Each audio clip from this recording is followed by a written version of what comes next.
Right now, the city of Phoenix is faced with a decision after a judge ruled that they must clean up conditions in the zone, the city's largest homeless encampment.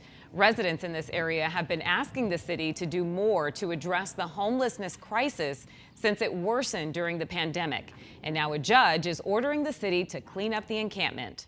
As of this morning, more than 800 people were counted living on the streets. The I-Team's Erica Stapleton spent the day in the zone where it's obvious that people there need help.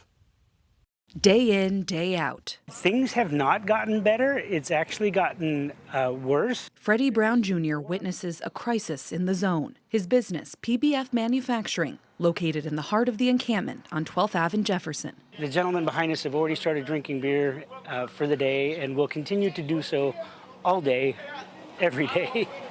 And it's disrupting for my employees. Open drug use, human waste, violent crime, his business vandalized, employees harassed. The need for help is so constant. We have a fire. That Freddie wasn't even surprised when smoke started shooting up during our interview. That's a tent.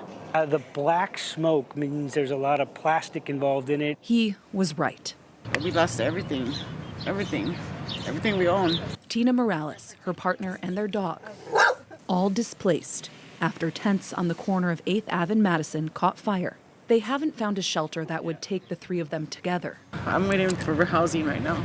A wait that's taken months while she's been on the streets. And now, according to a judge, the tents all have to move. In a ruling Monday, he ordered the city needed to clean up the public property and right-of-ways, like sidewalks and curbs. The ruling comes after property owners like Freddie sued the city back in August. Basically, from the beginning, all we've asked for is that we have the people that are down here follow all the rules and laws that the rest of us follow. The judge ultimately agreed that the city hasn't been doing enough to enforce the rules. For example, one of the property owners put up dinosaur sculptures to try and keep his property edges clear.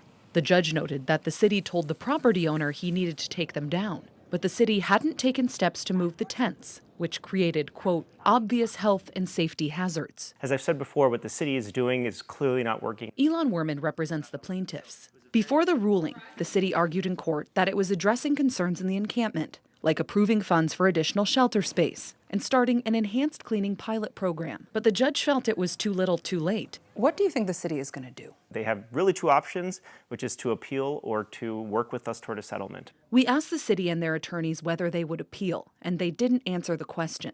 We also asked the city if they had a plan to comply with the order. They didn't answer that either, and they wouldn't say what will happen to the people staying in the encampment. The city has only been focusing on the long term, and now this ruling will force them to focus also on the short term. The judge scheduled a bench trial for July, where the city will essentially have to provide a progress report on how it's complying with the judge's orders. We're in Phoenix. Erica Stapleton, 12 News. All right, Erica, thank you. And within the past hour, the city confirmed it has already spent nearly $100,000 of taxpayer money on this lawsuit.